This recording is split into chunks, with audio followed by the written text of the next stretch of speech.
Hello, we're doing a Goblin special on us talking about image versus social dominant instinct. And we are being blessed this evening with the Prince of Darkness and the Prince of Insults. So, Maxim, and I can't say your name, Pnigalion. Don't say it. Don't say it. Wait, no, this one is just so fucking P-Dog. bad. Yeah, just But skip this part. Skip this part. Okay. I Oh, forgot we that had it's something not. planned, Sophie. It's going exactly as planned. It's beautiful already.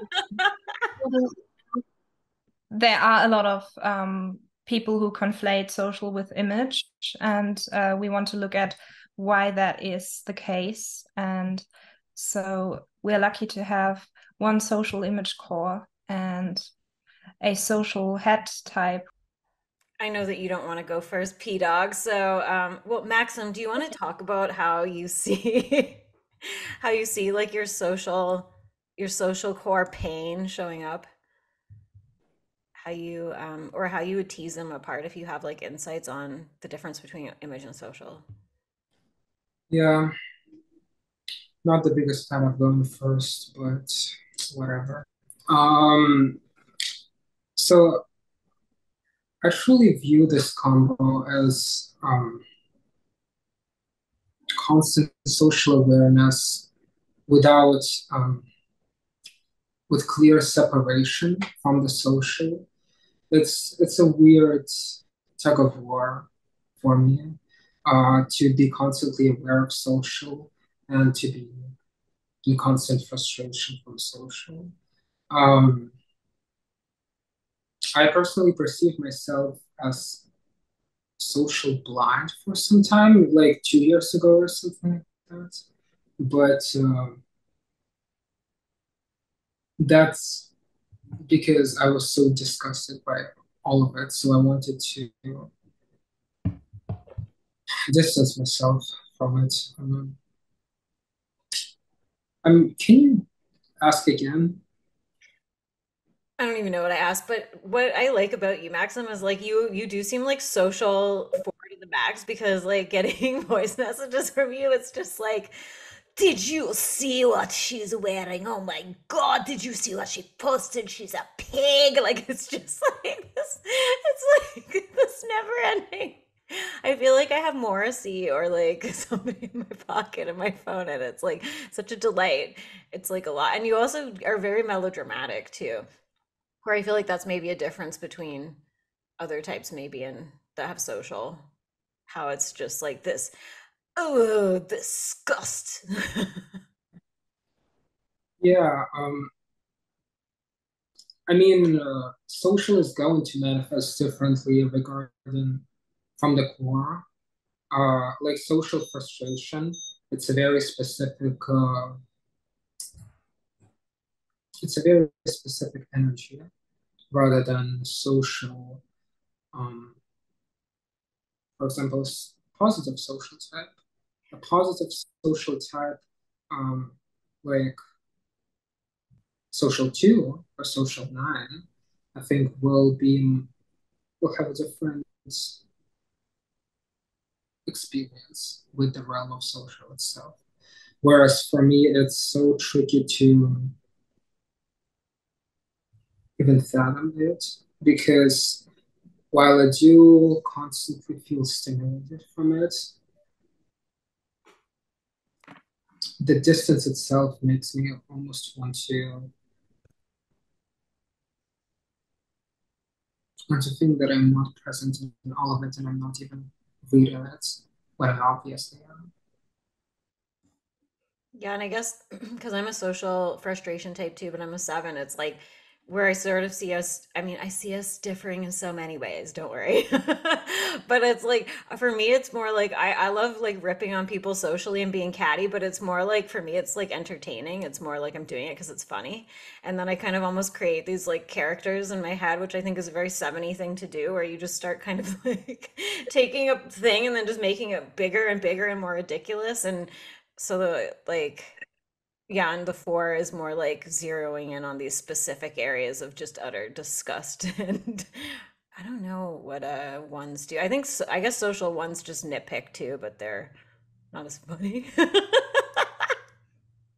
I think this is also an interesting contrast between Maksym and I, in which we sometimes do not understand each other, or he feels like I do not care enough or I'm not curating enough, with which people I let participate or let close, or yeah, he often accuses me of not caring enough, or has to express that he would do things differently than I do, while I, being social secondary, well, an image type too, I am aware of some of these issues, but I just can't bring myself to give too many fucks. I'm not bothered by many of the issues Maksym is bothered by. If anything, I'm more amused. So I'd be interested how you relate to this, Gianluca. If you, how do you feel about social disgust? It's something like it's come through one ear and it goes out to the other. Mhm. It's something I'm really disinterested about. I don't feel reactive or frustrated for those topics, those matters. It's something I simply ignore. Do you ignore it, or are you more dumbfounded by it, or surprised sometimes when people bring it up to you? I can be overwhelmed by that. It's a bit more annoying when it comes up, and it seems like I can't do anything about it, and but again, I don't really care that much to feel bad about not caring about it. Or frustration aspect manifest, because for me, even though I do think I don't care about it, but it still boils me, you know? It still makes my like plasma erupt like inside me, like physically. And so I just can you share the frustration aspect, like the focus of your frustration aspect? I think it's more abstract. It's more difficult to put in words instead of worldly matters. Something it's something more related to style and substance, to fluids, metaphorical fluids, obviously. It's something like stylistic choices, uh, or maybe since I'm a musician, styles of writing music, or maybe some musical scenes that I find maybe disgusting. So it's something also related to experience. There's something I noticed about myself at concerts, still regarding music. So I'm not enjoying myself at concerts. I don't feel in tune with what I'm experiencing. So this is also related to being got lost. So there's some frustration in pointing out how everyone is acting dumb to me. Not in a social way, I guess. It's like I see myself experiencing myself. I look around and I don't see how that inner feeling matches with what I'm seeing outside. So I see maybe people enjoying themselves, moving their bodies, and it's something I really can't do. And maybe that's I think there's a sense of not allowing myself to do that. I feel like I can't access that fun space because my default setting is seriousness, and like I can't enjoy the moment because I always focus on that particular thing that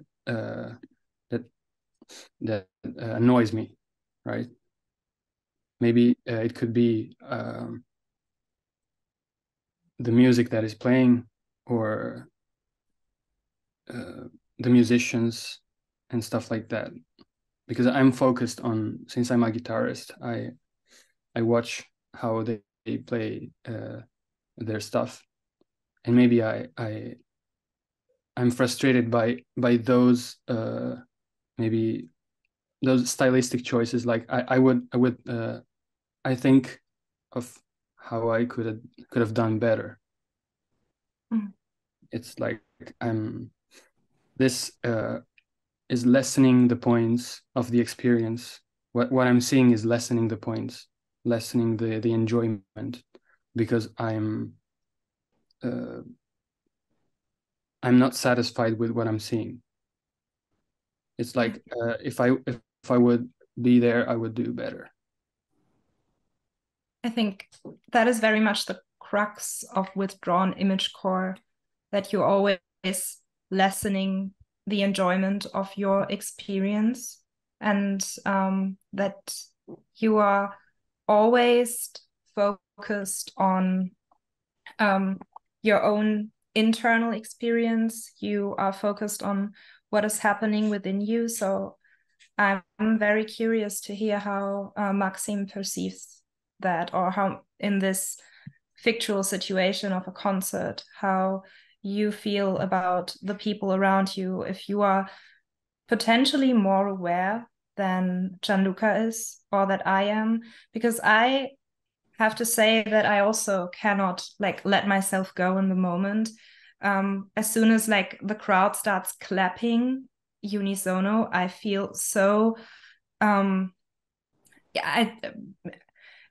it's hard to describe. I want to almost vanish completely. I want to block that out. It makes me feel deeply uncomfortable, and I just feel myself becoming more rigid in the body to not do this. Not that I ever feel inspired to do this, but I'm feeling a resistance coming up as soon as there's like a crowd movement or people around me, like a social happening.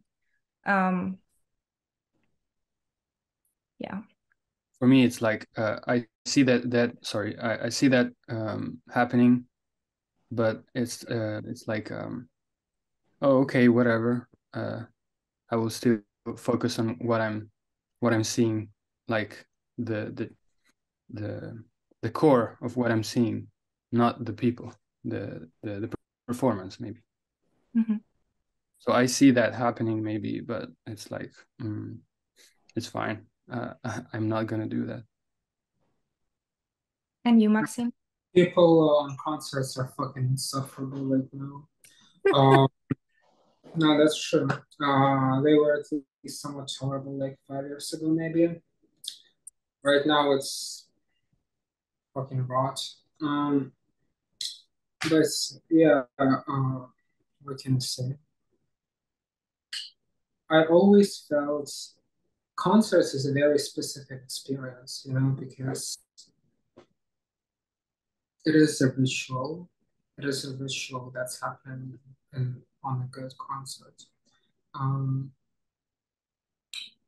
But I always felt myself like there is a crowd, and that was a very specific feeling that I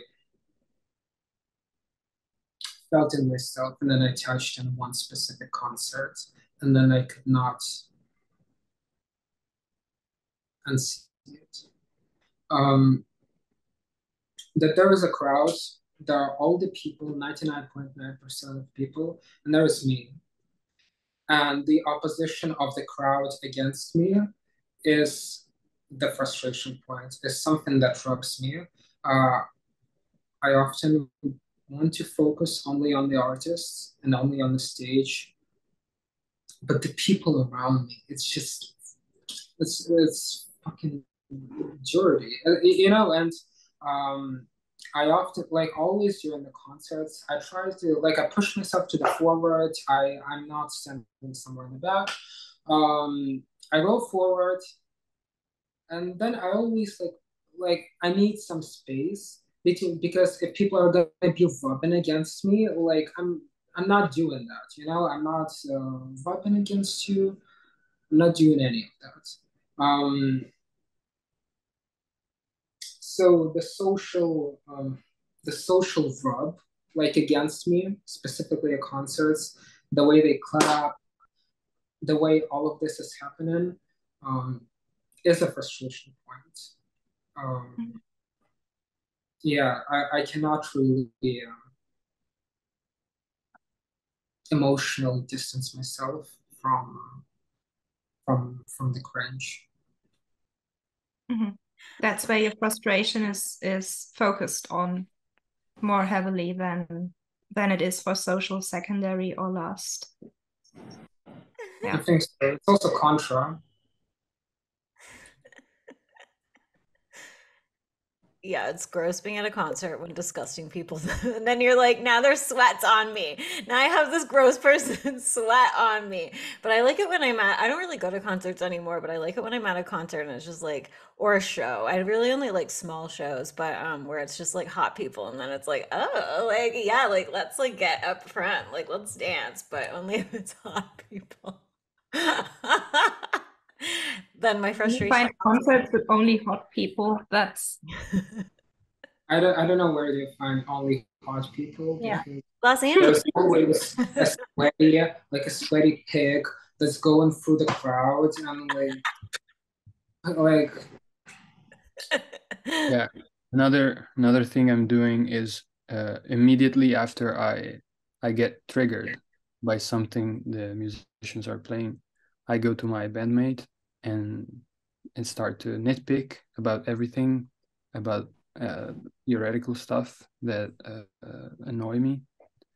Uh, so I go get drunk so that mm, I have the illusion of bearing the experience a bit more. Mm-hmm. I'm deluding myself. You're also, and maybe this is in part because you guys are all frustration types, but when you, Larissa, and Maksym were talking, I was getting this sense of like this feeling of contaminated by one's social environment. Yeah, Does it land? we've kind of had a little talk about that too. I don't think we want to repeat, but there's, yeah, it's like, it's definitely a gross person thing, and it's something that I've observed, like, where I have this like phobia, where it's like, but then I'm like, infect me, but only if you're beautiful, like, where, yeah, and it's like I can't, like, just I don't know.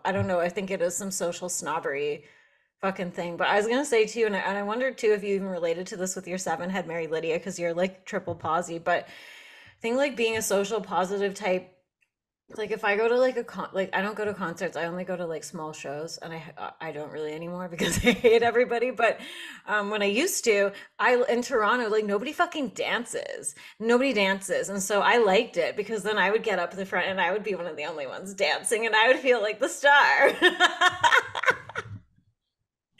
I'm just wondering if you do that too with the posy thing. I do. There was a festival I went to where everyone was just kind of standing and watching, and I'm like making my husband dance with me, like twirling around, like being totally ridiculous and like causing people to have to move out of the way because I'm busy doing my twirls and stuff. But yeah, it makes it way more fun and also kind of puts the spotlight on me. There's just all these sour, like withdrawn corpses staring at us. Look To at them. me, Who do they think they are? They're bad dancers. the act of dancing is lessening the experience in the head, you know. So when I'm experiencing what I'm noticing, um, like through maybe competency, this is more competency oriented, is cannot be I can't do both things at once, you know. So I can't move my body if I'm paying attention to what I'm listening and looking. So to bring back the topic of alcohol, it dissociates me since it's dissociative, but it actually makes me feel a bit more inside my body, as if it's my image that gets dissociated. Like maybe I'm not overly conscious about my inner experience, so I need to numb myself, and this way I can maybe enjoy the experiences a little bit more. That's interesting because I really hate alcohol because it makes me feel a loss of control, and specifically a loss of control about my image. Because it's true, it's bringing you more inside of your body, but it's bringing you, or it's muting or muddying your image mirror. And that's what's terrifying to me, which is why I don't ever drink. And yeah, I do not get drunk. Yeah, I have videos of myself being taken of me drunk, and that's very embarrassing, but it's not something I latch on to too much, because maybe that's social. So I don't care if people see me. Well, it's still a bit embarrassing to see myself from my perspective, but if other people see me in an altered state, I'm not very bothered. I wouldn't even like to get drunk all by myself. I already do not like that feeling. To me, I think heart types or image types are constantly tracking every component of their self-expression down to minute detail, and it's a full-time job almost. Like, it's subconscious, but it's just your default way of navigating throughout the world. And what I think is an important distinction between social dom and image is that I don't think an image core, and this relates to what you just said, is I don't think an image core cares too much about the reciprocation or how this image is being received. Like, we're doing it for ourselves, whereas social is not just tracking yourself and maintaining your persona, it's also echolocating and seeing where the other person stands. What are their values? Who are they as a person? Why are they gross if you're a frustration type, or reactive? Or why are they amazing? Like, how do we relate to each other? What makes us different? And I don't think this is so much the focus of image. Image is just overdoing the hologram part of your perceived self-image, like the source from which you attain your value as an image core. I think it's interesting too, what you said about that it's what was the word you used? Something like distorting or Associated. yes. your image, because for me, I mean, I think this is related to how 4 is utilizing the head and isolating the gut. For me, I would say that movement is helping me to create and construct and project my image. And so while I would say also that I don't like being out of control either, I do like trying to be more in my body. I do like movement to help give an illustration of what's me.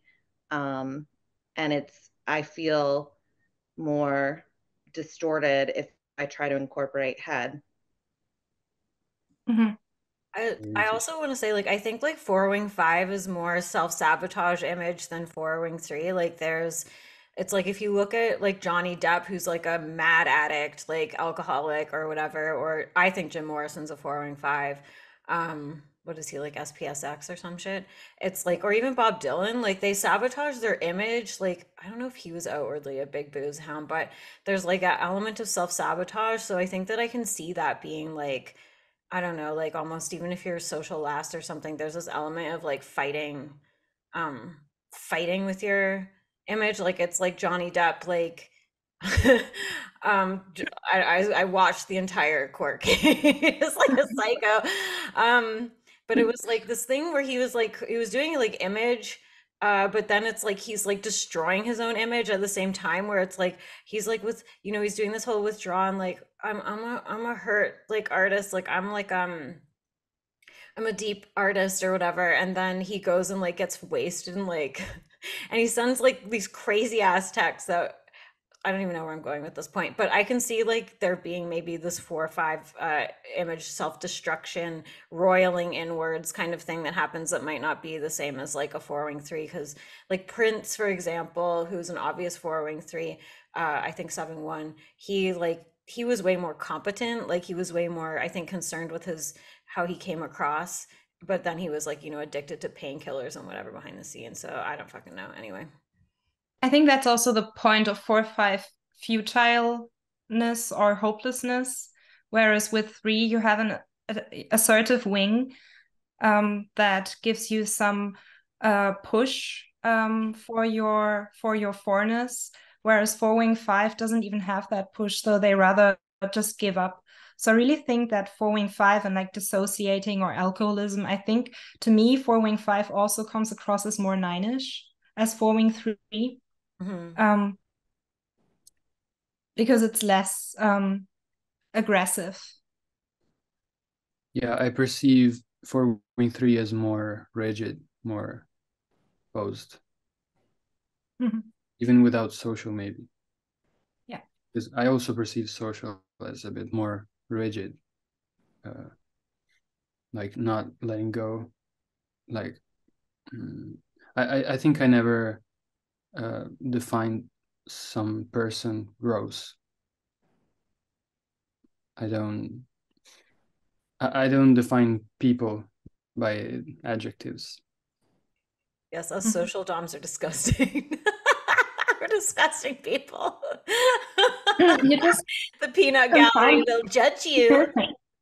To me, it's just confounding. All these details that a social dom can be aware of, and I know it's equally confounding to socials, all the SP detail that I'm aware of and that I'm annoyed with throughout the day. I think it's just exchanging one illness for the other. But before we came on that call, I just said to Larissa that I noticed that I always update her about some random and minor and unnecessary details about whatever I'm doing while I'm sending her a voice message. Okay, now I'm going in. Now I'm like gardening. Okay, let me finish this up real quick. Like nobody needs these details. But this is where my attention goes. Even when I'm socializing, my attention is on all the SP around me, all the tangible stuff that isn't working out. So I can't help but bring it up and bore the social doms to death, obviously, while they stress me out. They stress me out with caring about stuff that I am potentially aware of in the back of my head, but I just decide that this is not my battle to pick. I don't even want to think about this. Yeah, and I get like Jew stuff. Oh my God, I'm the worst for gossip. It's like, oh, who do you want to shit talk now, darling? Like, I'm like, I don't care what I have to do. Um, but I also, when I was trying to make some notes, it's like when you go to like a party or something, you go out dancing and someone like farts. It's like, get away from that person. Like, because then you're going to be affiliated with that fart like for the rest of eternity in some people's minds. So to me, it's like that. It's like I got to get rid of those people because they're stinking up my space, if you will, my persona space. But then I noticed, like, I was trying to make points of like, where do I do social seven where it kind of takes over? And it's like I was thinking about like I once like threw a birthday party for myself, and I've kind of organized like let's all meet at this like I don't know arcade bar or something. And then like at the last minute, I found out about this another other party where there were like more interesting people. And I was like, I'm canceling my birthday. I'm going to this party instead if you guys want to meet me. And I just like went, and all these people got so mad at me. Well, I also think that I'm gonna add something about um,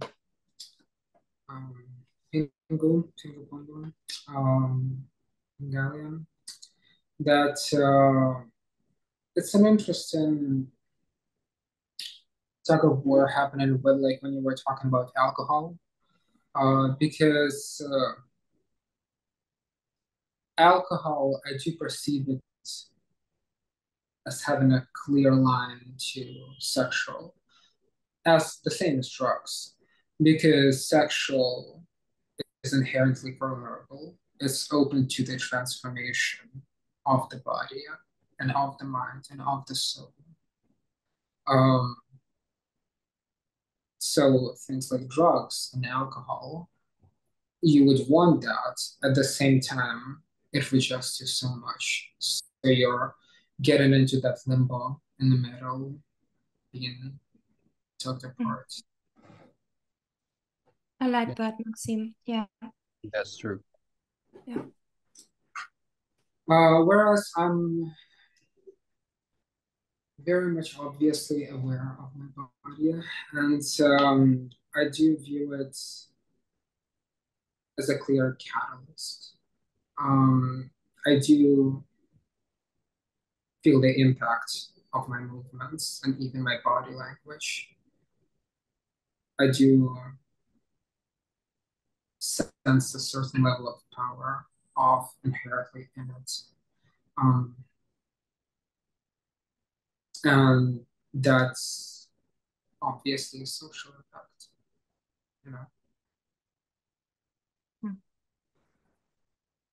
Yeah, there's something I struggle to do, which is perceiving vibes.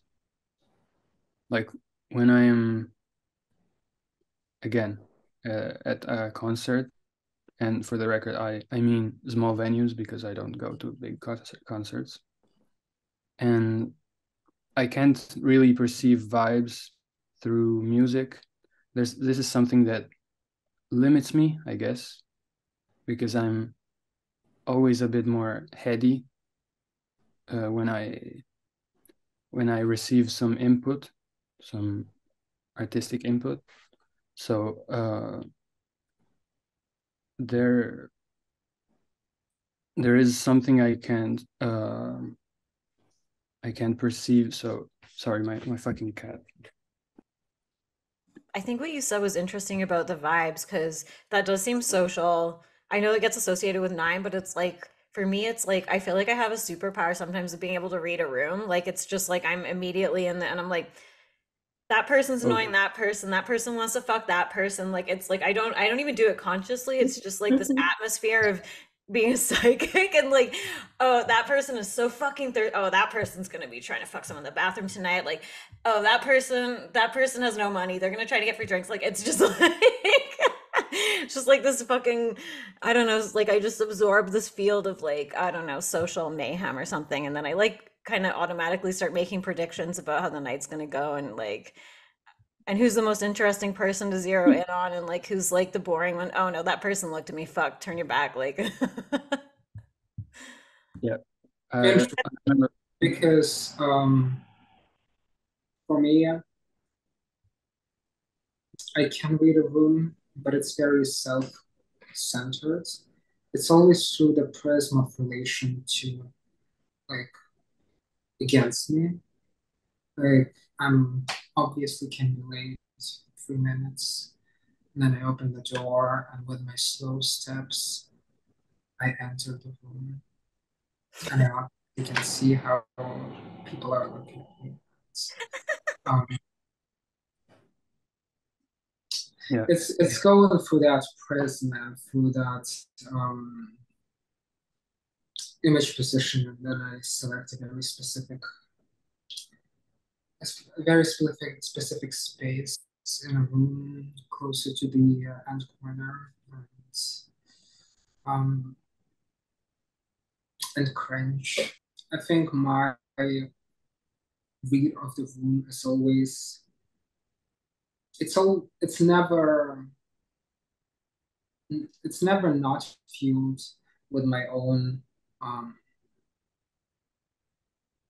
feeling and emotion towards it. Yeah. By the way, I was saying that what I'm not perceiving is like I can't enjoy music that is like very diluted, very maybe music that is not very textured, um, because I'm constantly thinking about nitpicking about all the layers of what I'm experiencing.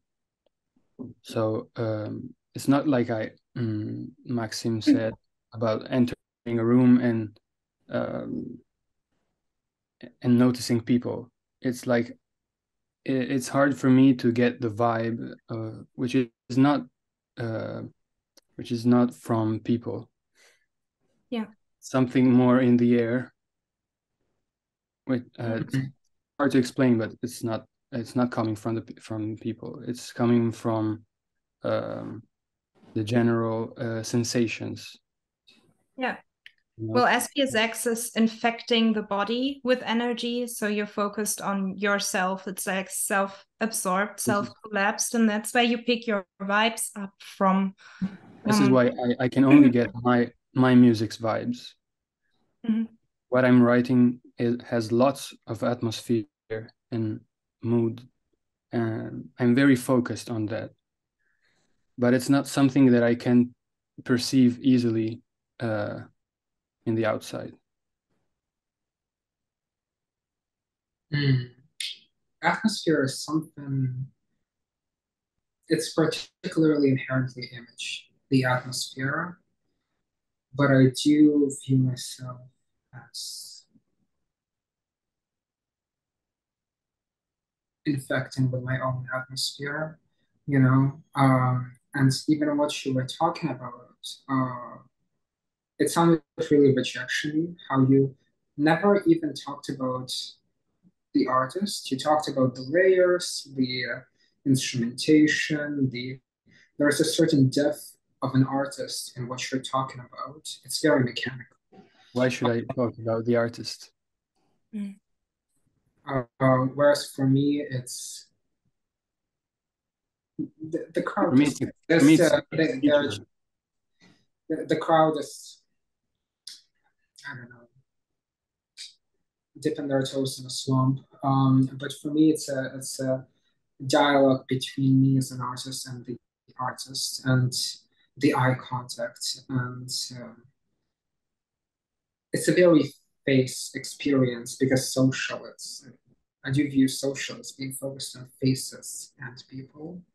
So that's my unique one-on-one art exchange that's happening. Well, yeah, I perceive music as a creature. It's not something human made, at least in my ideal world. You know, so Because for me, it's like I mean, the music is an expression, is a unique reveal of an artist, but it's always to the other. It's always firstly up to the artist. It's the expression of the artist, of the human, and it's my unique dialogue with them or complete rejection of this control. So you're perceiving your personal display and the It's other. me as an artist versus them as an artist. Yeah, exactly. You perceive both. Of For me, course, I don't. My music is not. It's not exactly a display. So, or at least not in that way.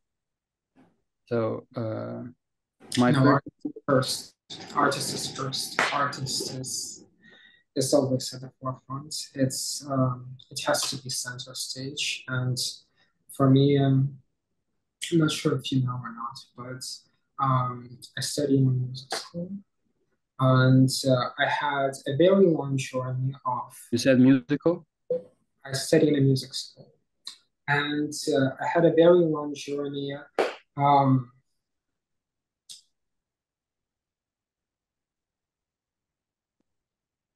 of these emotions boiling inside of me and understanding that I will never be backstage. I always write about nerves.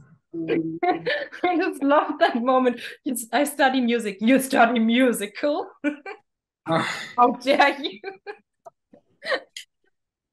But no, I always needed to be a center stage artist, and it's very important for me. And it's not about his music as much as the blossom of the artist. Yeah, of course. I'm also coming from a place of expressing emotions. I am very much an emotional person. So it's like I don't really want to appear myself as in my human form. You know, when I create, I'm not in human form. So that's what I don't want to value. I don't want to value my human form. I want to value my creation. Yeah. I think that coupled with you saying, why should I talk about the artist, is like my favorite SPSX quotes ever. Like it just really, for me, illustrates. I really can't stand gossip, stuff that goes around the art. It's really awful. I don't have I'm not repulsed by ingesting gossip. I find it enjoyable if it's fun, if it's not like tedious, but if it's complicated gossip, like people being cancelled or people asking me. I had a discussion once because one of my favorite bands has been in some scandal, in some rape scandal, which I didn't know about. It was years ago, and I never bothered to look up news or Google the artist. Oftentimes, I don't even know the artist's name because I do care about the end product and how that makes me feel. But I do enjoy social if it's easy or if it's fun for me. But if people confront me about why I'm listening to a band of rapists, for example, I that is a level of social that feels too complicated or annoying for me to bother with. I care about the music and not about what these people are doing in their free time. Hashtag not all socials, just for the record. Yeah, I think that's I love really fans of rapists. but I think the awareness of that piece of news, or like you said, the names of the artist or the actors or whatever, not having that, I think, is really a social second thing, because I all the time have to look up celebrities people are talking about in the server. I have no idea who they are. I'm like, oh, that guy. Like I get it once I like see who they are and I look it up or whatever. But yeah, I also I think I know which band you're talking about. I also only the other day found out about that. I think it happened years ago. Why? Who is it? No, that's not. I don't want. Please, no. I don't want to talk about any of my favorite bands here.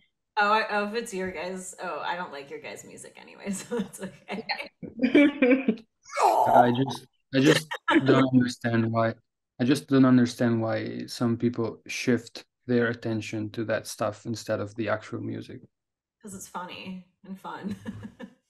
I No, don't know. no fun, no fun allowed.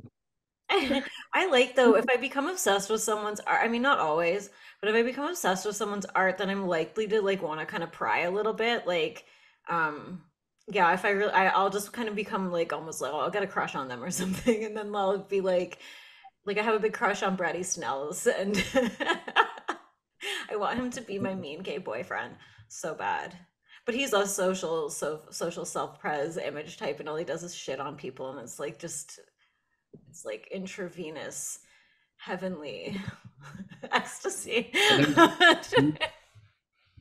There's Can one you thing please that I call do. her Brad? Are you done with Todd yet? He's such a loser. He's so dumb. There's one thing that I do sometimes at concerts, is harassing.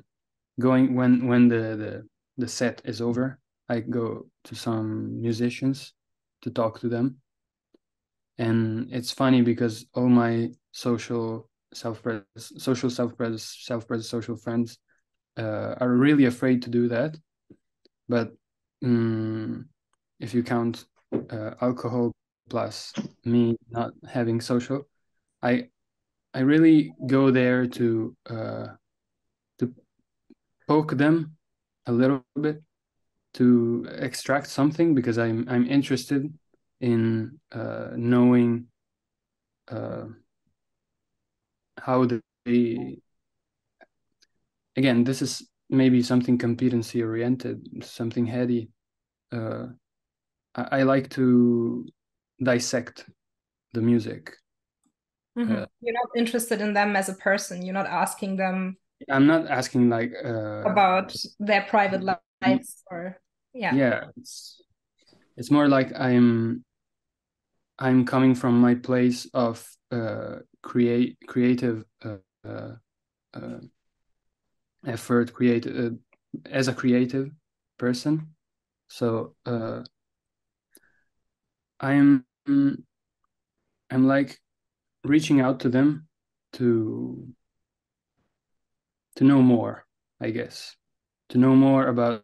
This is happening only with a few bands that I liked, that I really like, and since they are underground bands, it's much more easy to talk to them. And so yeah, I'm very it's weird because I'm very upfront in that situation, because I'm interested in something. I want to know from them how they managed to create something that I like. I actually believe that all of this BS with people who are afraid of the artist, or they are like um, looking up to them, just like disgusting, cringe. Oh my God, I love you. It's just some sort of it's more of an attachment thing to me. Whereas I always had an inherent sense of worth. So What? I mean, if Larissa wasn't interrupting me, I said I always had an inherent sense of worth, and um, for me, talking one to one with a unique artist, um, I would say it's natural. I mean, I CF4 who will be like looking up to an artist or doing some of that. I mean, I've reached out to artists before because I like them and I'm like, I think we should be friends or I want to fuck them. So I'm like, I'm not doing that. I'm not doing that. and I will tell you, I used to use Twitter. That Twitter was my Tinder, if you know what I'm saying.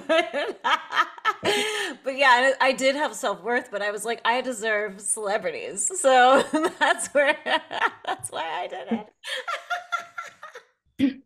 Touch upon this connection aspect of social versus hard type, because hard types also do crave a connection, as do social doms who also crave a sense of intimacy or belonging with one another. So what is like, how do you conceptualize this, Larissa? Maybe you can go first as a non-hard type that is social. Like, what does this mean to you? How do you want to connect to people? Um, yeah, so I guess like I can see where my head is like the motivating force, where the seven stuff, where it's like who's the most interesting person, who's the most compelling person. And like sure, it does like feed my social image on some level because then I'm like, oh, I'm surrounded by all these fabulous people. But it's but I think it's like what Maxim's pointed out about that being like kind of outward oriented versus like I mean it does mean something about me, I suppose, but yeah, I also what I noticed too about social versus image is like, and this is something I find honestly disgusting. Actually, I want to say one thing first is that because like how social, I think socials get accused of being like you like social users, you know what I mean? Where it's like oh, they're clout chaser, ladder climber, whatever, yeah, like social climbers, and some of them are, depending on what's their personality type. But I feel like SP socials are the ones who actually use people because they're like trying to squeeze something out of them. Um, they're trying to use them for like building their empire or something. And socials are more motivated by that connection. So I just wanted to like add that. And sure, it can be for narcissistic reasons. Social sevens have a self-image. It's just not image. It's like my image is like I'm more interesting and fun. And I think sevens can be more flippant with their social connections, like where you might see it as social second or something, because it's like because sevens will always have multiple social pools to pick from, and then when one of them loses its juice, it's like bye. And I feel like I've been in hell for the last few years because that's not been like an option for me. Like everybody went woke and became annoying in all of my artist pockets. So then I just had no respect for them anymore. And I was like, well, fuck. Like now I need somewhere else to like, all these people are fucking losers now. And then I started being like really into the Enneagram and I was like, oh, there's more interesting people in here. And I mean, I was interested in the Enneagram anyways, but it was like definitely pulling me more towards it because I was like, people aren't talking about like, is your film inclusive enough? Oh my God, did you hear he fingered a girl 10 years ago and he didn't ask for consent? And then it's like, I don't like you're ruining art for me. And now I don't even want to be like, I literally dropped and also was unfriended by like, I don't even know how many of my writer artist friends over the last few years. It's like, goodbye, you ruined art for me and now I don't want you in my life. You've ruined my interests. Thank you. So social doms can have their interests ruined by people there. Yeah. To me, that sounds like trying hard. Fuck you. I don't perceive, or I never sought out Enneagram or an Enneagram community for the people, or I never even register the people until I'm in for a little while. That's when I'm like slowly getting accustomed to something like a group culture or a general vibe. I regard it, and this is heavily SPSO, I know, or heavily SP. It's a skill and it's super self-interested. I'm seeking out different communities to hone that skill and to learn more, and the people are always secondary. And so that's interesting. On the other hand, I think, and that's an overlap maybe with or maybe that's just a generally human thing. Like, can you drop people very easily, Gianluca? Because I certainly can do that too, because I have a feeling of, oh, that's how I explain it to myself. That's my internal, that there's kind of an abundance in social, and that people are just getting too annoying. And it's not the same as for sevens. It's not like they don't give me enough juice, but I feel like I'm the most capable in finding more, because I ultimately don't care as much about social as I do in SP. So I'm way more conservatory of my SP, because that's where I'm really focused on, and where I'm frustrated, and where I'm perfectionistic. So that's harder for me to let go than people. I don't have much to say about this. It just happens. Okay, yeah, that makes sense. I don't have the words to elaborate about how that happens. It just happens. Yeah, it's a natural process. And if it happens, I'm not really bothered, unless maybe I don't know. Well, I have some friendships. Well, I have one friendship that is prolonged, from the days since I was a child, and that's it, I guess. So of course I would bother. It would be maybe hard to let go of that friendship, because I care about that person. But at the same time, if it happens, there's a reason. So like, I'm not having a lot of internal processes about that. Yeah. And what does connection mean to you, to other people? Do you have words for that? Like, how do you heart type? How do I? How do you heart type? Like, how do you think you create these moments of intimacy and one-on-one connections? Like, yeah, you go first, because. Well, I'm not really sure about that. I think there's always a need from my part to have something going on in the middle. Like, I can't offer myself as a person. I can only offer other stuff, other, it's just as simple as playing, maybe. So there needs to be something that gets things going, unless, or I can, like, by myself, I can't like come up with I don't know, a social context, I guess. I'm not really sure about what's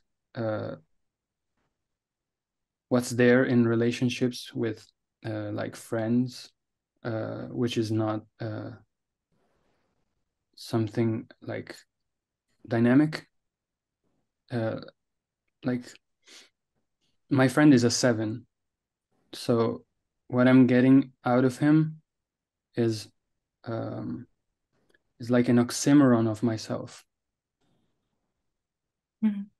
if that makes sense. I'm curious Like, about that, actually, like withdrawals and sevens. Like, do you feel especially if you're social last, do you feel your battery just getting absolutely blasted by your friend? yeah, sometimes, but I'm kind of used to him. But it's fun. It's one of the one of my sources of fun, Mhm. which is a tough topic for me. Oh. Yeah, like he helps me. He's like alcohol to me. He helps me ruminate a little bit less about all the seriousness that I want to experience all the time. So he's doing he's like a drug, you know. So he's serving the purpose. It's very romantic. Yeah. Look at Maxim. I was curious to hear what you would say about one of the earlier points, but I don't remember what the point was. Oh yeah, I think I had something in mind until like 30 seconds of your ramble, and it was lost in abyss. Give us a little treat, Maxim, won't you? Won't you tell us about your Oh, internal maybe, landscape? How do you relate to yeah. the idea of social, like social for like social standing or social hierarchies or social? I know that no one's comparable to Maxim, but like, are you aware of like there being these kind of this chessboard hierarchy fucking matrix that we live in?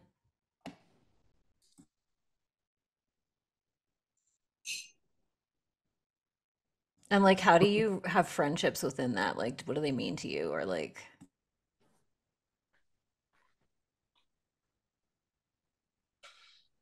So what do you mean by hierarchies? what do I mean by what? By hierarchies? Like the chessboard, it's like they're oh those people over there. Like it's like knowing people by kind of groups. Like it's like oh those are the nerds, or like those are like the oh those who you want to befriend because they're gonna have all the drugs, or like those are the people that you know. See, so I had a unique experience about it because when I was when I was growing up and I was religiously spending my days in this awful dirty high school in our town, and I think it's not fragmented for me. Like the idea that there are a lot, like how you were talking about it, like that there are hierarchies or there are groups. To me, there is the world and there is me, and or one on one. That's it. It's either the world and you're against, or a whole audience and a whole hall, and I'm against it. Um, and me, or a very specific one on one. How do you view like your friendships, or like if you're out, like how do you connect with people, or how do you prioritize who you're talking to, or whatever? I never really um, They're beautiful or ugly. Is that what you mean? I There you mean, go, something we can all agree on, am I right? Womp womp. That's yeah, why we have the call with the beautiful princes. The cougars and the princess. Maxim's so unimpressed. um, yeah, I wanted to say that I don't really position myself in situations when I would be having to talk to like a cringe group. Like, I mean, I guess college tortures me with this sometimes, but what can I say? You know, recently told you that somebody in class was like, he's making me uncomfortable. I was like, fuck off. I'm gonna make you uncomfortable every single second. Um, and that's what I said. All these interactions, it's like I see this whole, I see this whole like the world and the class or something, and then there's me, and I need to like. Yeah. I don't really like to talk to large amounts of people. I prefer one-on-one, and if it's like groups with 3 or 4 people, if I don't want to, I just go. If I don't want to, I'm not going to communicate. Um, yeah, I'm not complying with this. It's all up to me, basically. Like there are select people I choose to talk to, and select people I choose to work to. But everything else is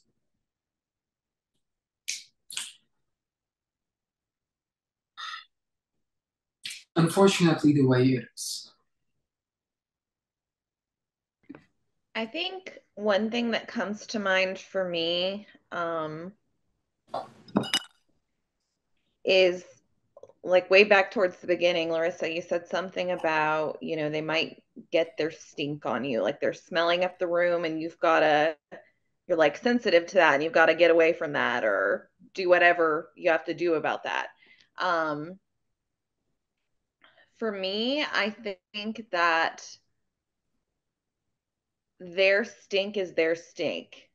And I don't feel worried that it's going to get on me. So my social environment doesn't have to be exactly perfect because it's not that impactful. Like if they're over there being stinky, I can just kind of laugh at them and I'm not really worried that it's going to affect me or um, impact how I feel or how I look or so I don't know. I haven't fully formed words around like what's the distinction between that and image, but my image feels glossier in such a way that things can just roll off of it. So nothing's going to taint this vision that I want you to see of me because it's just going to roll off of it. So yeah, I don't know where I'm going with that exactly. Oh, that's But an interesting like point. Like it's not like I don't know how to describe it. It's just more like they're ruining it. It's like I just feel this energy of like this person's ruining what I was like wanting out of this, where it's like ugh, like it's like yeah, like trying to get like it's like I don't know, like a thorn in your side. It's like this kind of energy where it just feels like annoying and it's like get away. And like I mean, I used that example of the fart because a guy literally, me and my friend Jacqueline, who I think is like a SP Blind 7. We invited him to party with us. We met, he was like worked at Blockbuster or something, and we thought he was like cute. And then he farted and we took him out and we both were like, oh, and we just like we left the bar and like left him there. We were like, get away. But like that's how I just kind of feel in general, where it's like I feel like I like being friends with people who are like, causing a stir and they're doing all kinds of things they're not supposed to, or they're like creating social stinks all over the place, but there's like very specific social stinks that I don't want to be associated with. Like I'm friends with people who have been canceled and they've done like really awful shit. I don't care. It's more like people where it's like okay. Like I had this one friend, again, this is so mean. I don't know if I can leave some of these things in here, but I don't even know what her type is. She's so gross. And the thing is, like, I like being raunchy and having raunchy jokes with like my friends, but she was like really unattractive.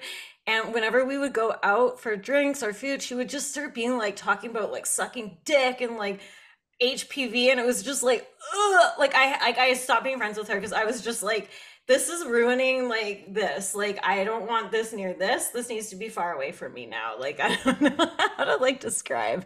But the thing is, I can have those conversations with other people and it doesn't bother me. It was just because she was like, ugh, like she had that like sweat soaked moo moo energy I've spoken of before.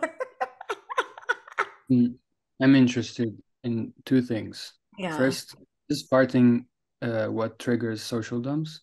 No, that was just No, it's just like an anecdote, but I mean, it was just sort of like, oh, The other thing was, what is it that changes in talking about something with one person to in respect to another person? yeah, I mean, what I said was totally cruel, and I can see that, but it's like, I don't know, it's But like, why don't you want to talk about the same thing with different people? it's like, like one of my best friends is a really gross 6'9" 4", but oh my God, yeah, I can't leave all these parts in. But to me, he's like this talented artist, and he's like kind of hot, and like sometimes he's gross. Depends on how much late night cake batter he's eating. And where then it's like he tells me the most disgusting stories, and he's told me them in public, and I don't care. But she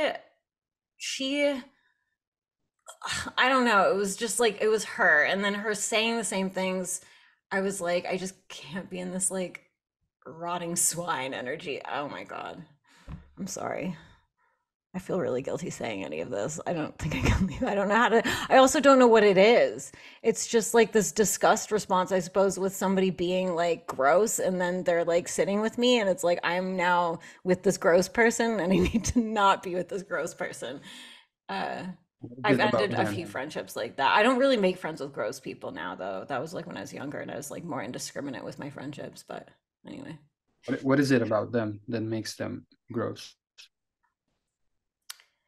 It's a combination of not being like witty, not being intelligent, like she was smart, but in a different way.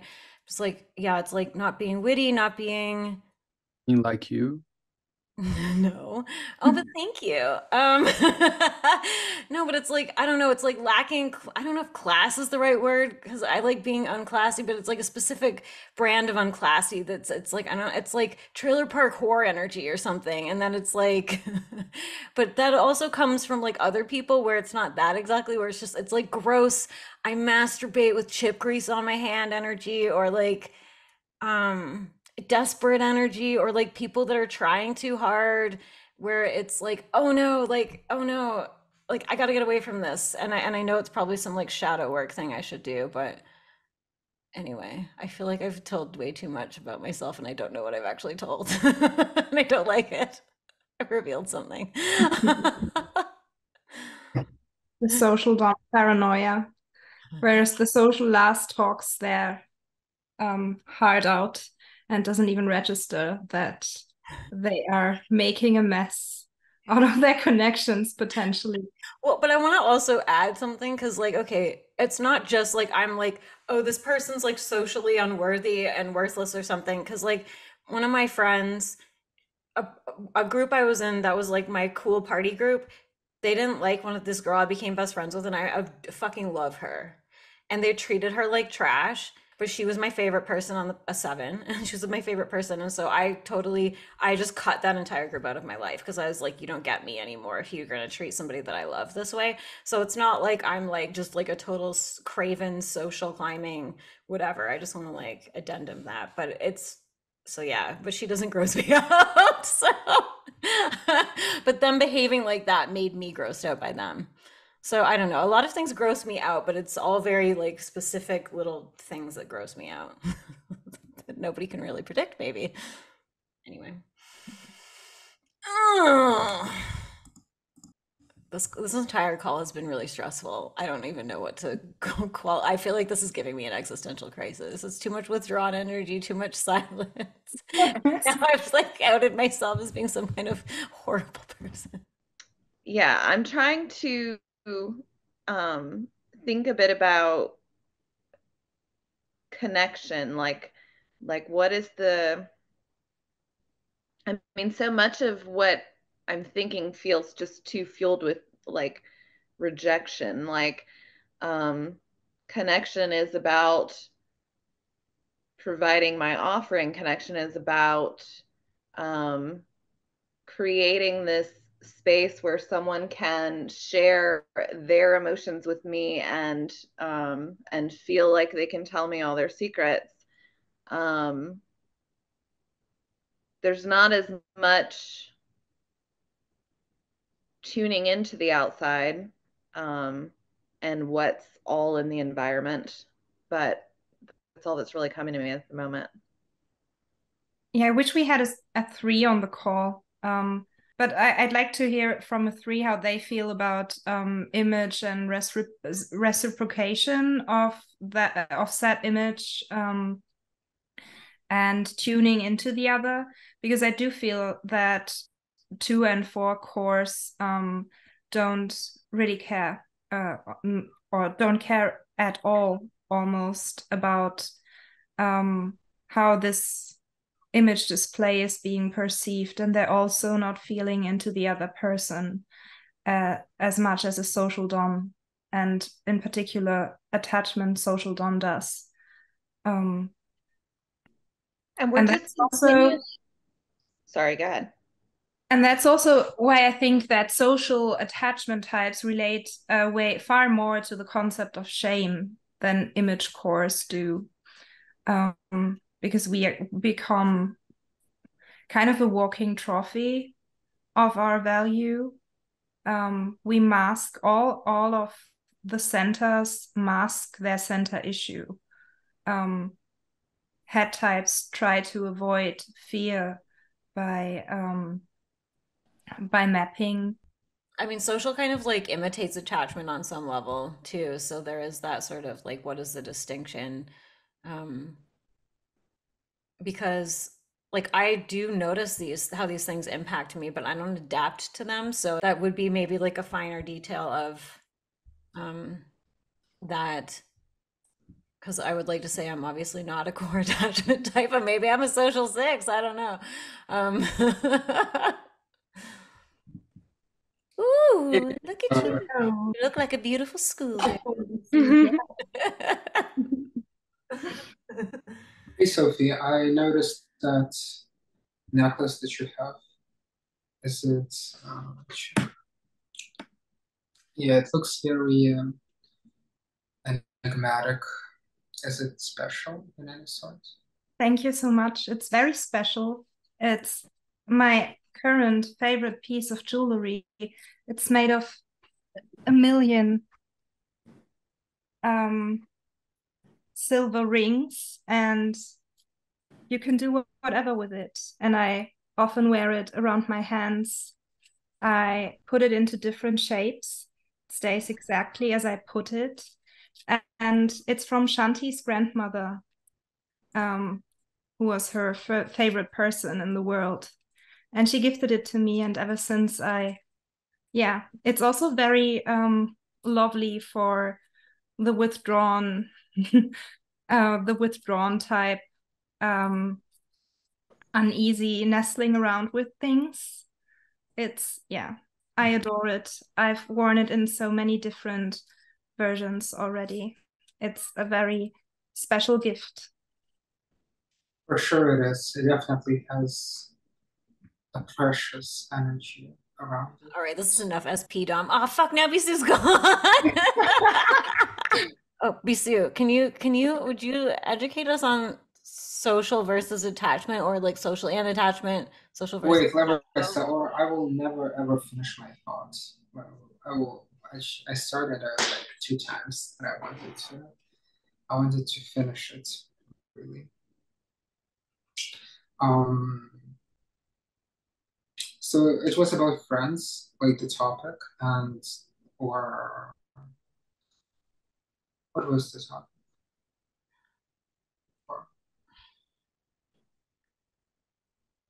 What? I don't remember. I'm not remembering any of this stuff. Just like you were rambling about it, and it was in my mind. Well, all right, now it's lost. Well, you had your opportunity, Maksym, and then you talked about a necklace, so.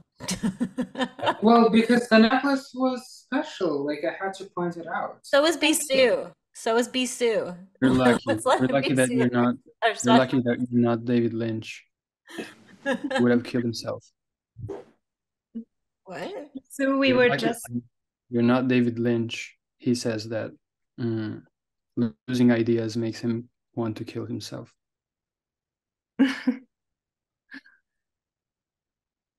So we were just talking about the distinctions of image versus social. I mean, that's what we've been trying to talk about throughout the whole call, but I just said that I don't think that the how that image is being received is as important for an image type as it is for a social dom, because social DOMs are more echolocating. And then I wanted to hear from a 3 who in some way can adapt their image to receive that validation, or that that all image type crave. So how is that for you and your internal experience as a social 3 with 4? That's a good question. It's tough between like social image and attachments. They have a lot of like kind of, at least superficially so, like overlaps. And it can be hard when you're all 3 to know which, it's just this like world of mirrors or glass world that you're living in. It's hard to know what comes from what. But you're more curious about the attachments parts? Mm-hmm. I think it's like, the way I would break it down very simply, I did not prepare well to articulate myself, but is so, well, like the image is your sense of yourself, your identity, what you want to portray to the world and have mirrored back with the right kind of validation, kind of, as we know, in very simple terms. Attachment would be that you have certain reference points in the external world to which you somewhat peg, at least loosely so, your own standards. So I think, part of it's the image is like kind of your more internal identity, and then as a 3 that gets shaped by the external world and these reference points of, what would be considered successful or attractive or what have you. And I think, what you care about the most can depend on your stacking, which is instinctively like social is more. So a 3, regardless if they're social last, will want to project a certain image. They will, to some degree, absorb a certain standards from the external environments, which could be any environment, any kind of culture they're living in. But then social is sort of your instinctual kind of knowledge and how you express that through, you just have an innate sense for social dynamics, social hierarchies, relationships and interrelationships, and how you fit in amongst different people. And so with social attachment types and with social image types, both of those play out kind of in the like social realm, because those are two kind of sides of like the ego, and then your ego is relating via kind of how you, like you said, how you ping off of other people. And so I think it's one of the, it's the instinctual piece is more just that innate awareness of, what the social structure is of, any environment you're going into, what the dynamics are, how you can best play upon them, or best interact with them to get the reception that you want. And yeah, I've been monologuing too much now, but not sure if that's like too basic. Oh, that's really helpful. Interesting. Bisou, yeah, I wanted to ask because you also been specifically selecting a pronoun you, like when you were talking about an experience, and I wanted to ask, how does it truly relates to you? Like, not as like a type structure or something like that, but truly your deep experience and how do you feel Mm, yourself inside of it. yes, that I could probably write a tome about this, my own experience, because it's so variable. I was just trying to kind of come up with themes. But I don't know. I think that I have a strong kind of sense of myself and who I am, identity wise, from an image point of view. But I do, to some degree, adopt or set my standards somewhat in accordance with what's socially considered to be, you know, successful or attractive, or I'm trying to think, whatever. Um, and so it's always been like, mostly, I guess for me, this is, I've been talking about this with some other people. I've always been obsessed with my own story and my own feeling of my own like tragic story. And image types tend to have like these narratives for themselves. And I've always been obsessed with my own story, but at some point growing up, I kind of felt like, well, nobody's going to care about my boohoo, my Bisou sad tears, story of tragic uh love and loss and fucked upness and freakness if I'm not pretty enough, if I don't show that I'm a capable person, like who can have a great job and like get things done, like that's all those things from the external. And I think that's okay, I wasn't going to talk about in Enneagram terms, but really like the attachment side brought me some like value. Like I think I have inherent value, but that kind of would make people care more or notice me more or get attention and be someone like worthy of being, cared about. Um, Not just like any old suffering person. I wanted to be like a beautiful and successful and boss bitch, like suffering person. I obviously have not succeeded in life. You But are a beautiful boss bitch, Bisou, with beautiful tears. and yeah, and I'm just like super, I think with the social, it like ebbs and flows a lot to like what you care about, because there's so many different social like environments that you're in, and you can be comparing yourself to like the broadest of society, to like world, to the world, to your like kind of national culture, to like your more community, your groups of friends, and different groups of friends, like this group of friends, I might position myself differently than with like my main group of friends to some degree, or real life friends, if you will. I don't know that term real life makes sense anymore, but people who I live nearby. And I don't know, it's just like to me, it's like ever changing, because these are all three elements are like very reflective. So it's like, um, that's why, you adapt, to some degree. I don't, I consider myself like a shapeshifter, but also there's a difference between like, there's a lot of like with three, a lot of like superficial adaptation, I think, just like to be competent too, and just be like, I'm gonna get um the business done, or like get done what I want to get done at like this point in time.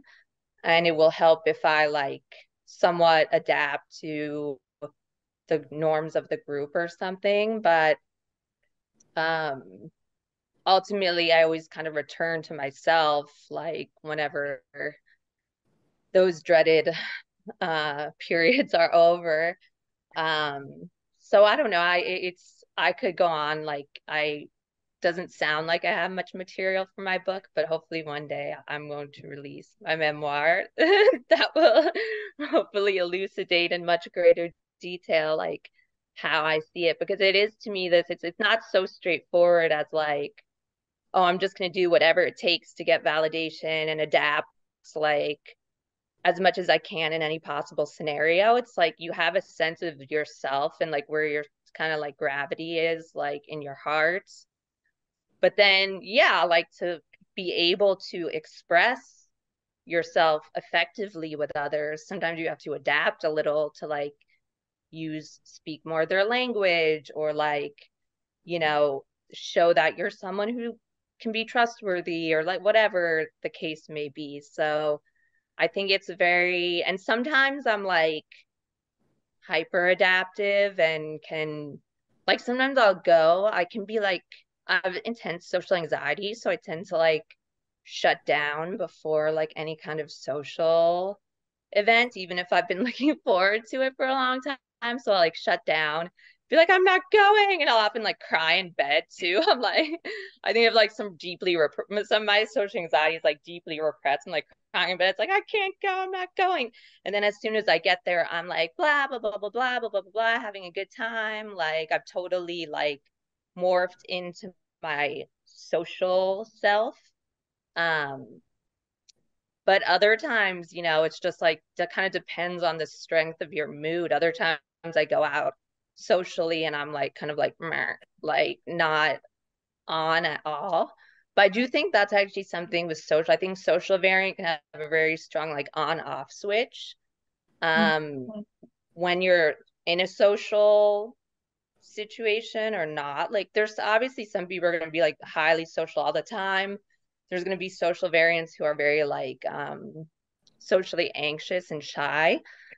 But then I think for the average, like for me at least, it's kind of like I'm kind of very on and off and like hot and cold when it comes to these things. So I have these things that I want, but then depending on my mood and whatnot, I can either like flip the switch on, or like sometimes it kind of flickers on a little bit but doesn't go fully on. I don't know like how to describe it, but it's a very whirlwindy type of experience for me, because it's, well, I also just have natural very changeable Gemini moods. But between the Gemini and all that stuff, it's like I never really know what to expect for myself per se.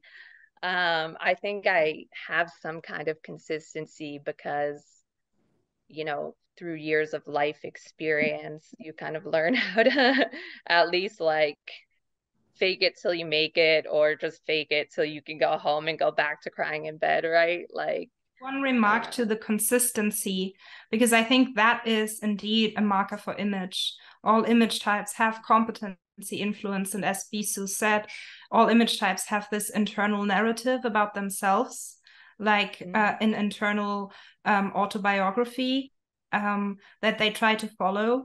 And for that, you need to partially enslave the heart.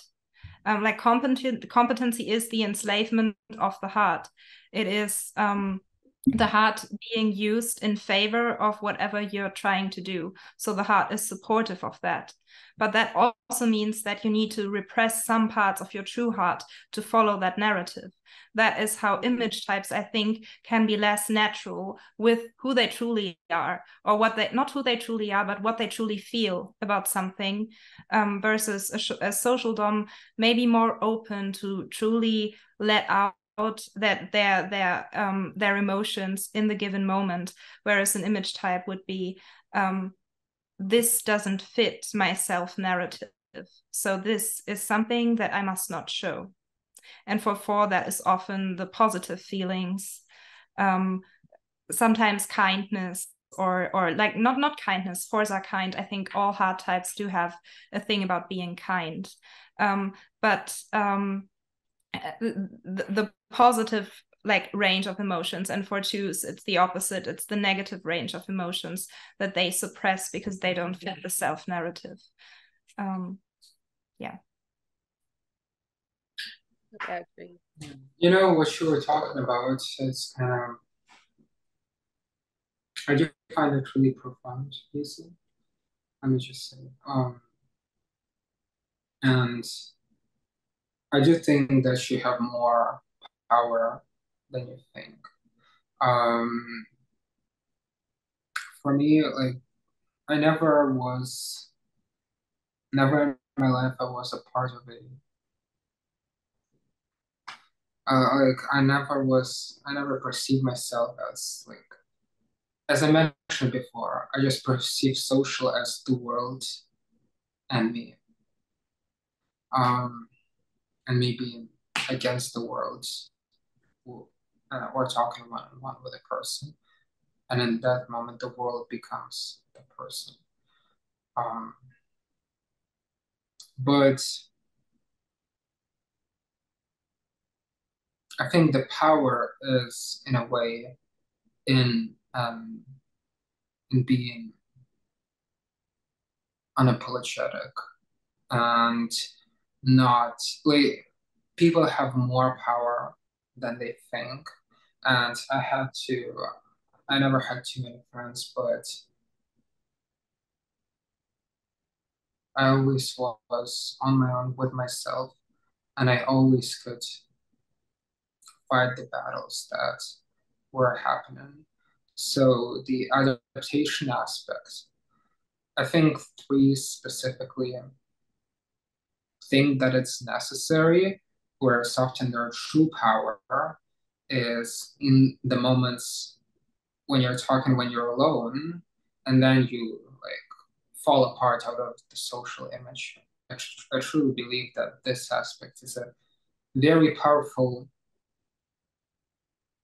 part part of the three, that they think it's weak enough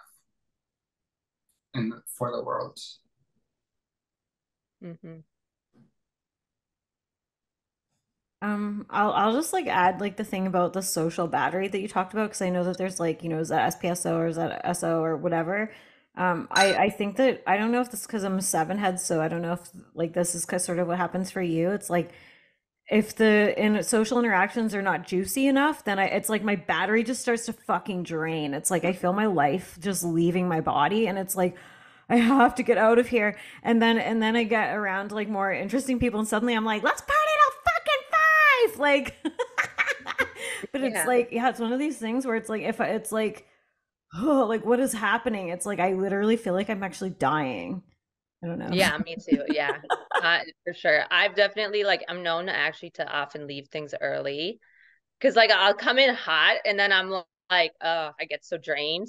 Part of that's maybe being like introverted or at least like in between introverted and extroverted, but like yeah, it depends so much on interest level. And that's also why sometimes I go into these spirals. 'Cause I'm like, I know that if it's like I don't want to miss it if it's gonna be fun, but like what if it's boring and then I have to motivate myself to go and do this thing that I don't feel like doing and then it just fucking sucks and I'm like even more drained beyond belief. So yeah, I mean social stuff obviously it's like when you're social you get more of the you can get some of like the positives of social in terms of like the juice from like interacting and having fun just like conversations, but also you get the negative where social stuff will like irritate you, drain you, etc. Yeah. I think I think it's interesting the fact that I'm not very aware of my social battery. So maybe I find myself uh, in the in a social situation and and like I don't even realize that I'm draining myself. So maybe I can go on for long periods of time, but then I only realize later. I don't have the awareness of like cutting off a social interaction. It's been the whole day talking to the camera because I had an exam, and I went here like with a bit with confidence, you know, like I can do this. I'm confident of my energies, but then there's something maybe something a bit more remote uh, that start to slowly realize. But it's not like in the moment, a moment-to-moment realization of what's happening in my social battery, if that makes sense. Yeah, that's really interesting. I feel like I have a stronger sense now of like what social blind energy is just from talking to you on this call, like, or social last, I guess. Yeah, it's like a totally different vibration. Do like social heavy people like kind of, are we just like fucking hummingbirds or something like flittering around your head being like nah, nah, nah, nah, nah, or I have a hard time registering what people say normally, but now that I'm starting to realize that I'm extremely tired, it's even more amplified. okay. So it's very hard for me to yes, some people maybe in the past told me that when they are talking to me, it seems like I'm not listening.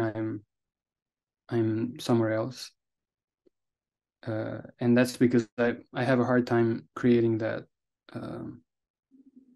connection, I guess. Hmm. Well, we appreciate like all like your vulnerability and sharing your experience and stuff. I think it was like very interesting, like, and it will be like interesting for people to watch.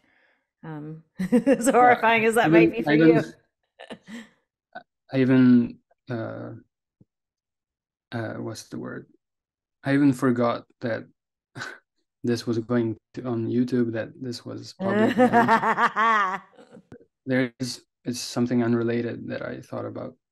It's like something that someone made myself conscious of, which is I guess it's an image thing of like when I'm pointing at something, an object, I'm doing it with my middle finger. Like you see this, you see that, and it was interesting to me because it's reflecting on this. I think it's like something like the meaning of this unconscious gesture, because I was totally not aware of doing that. It caught me by surprise. I guess it's some kind of image thing of saying you're not really understanding what you're looking at. Like you're This giving is them the middle finger. Like, fuck yeah. you. This is the conclusion I come up with. I love that. Yeah, that's kind of perfect for your type. These little archetypes, these little archetypal trinkets. I don't know why this call is giving me mad anxiety. Okay. Yeah, I don't know, it's been weird. I think It's too much withdrawn energy. Holy fuck. That was like really dense and like I feel like so anxious. And also it made me really realize how social I am because I was like looking around the Zoom images and being like and I was just getting nothing and I was like, okay.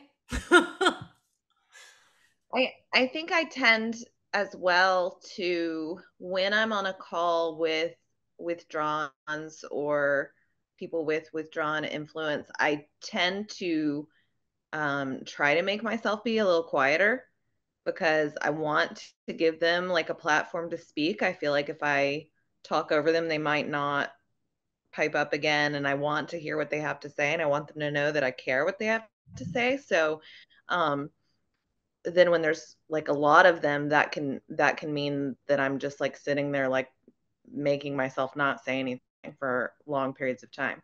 And then I kind of lose steam. Like I kind of because I'm sitting here quiet and I just kind of lose steam and like my energy goes out the window. But It's like with SP Dom, it's like it's like that too. It's like I find my attention just like wanders so quickly where I'm like not engaged. I'm like, what's happening? What are people even talking about? Like I don't where am I? What day is it?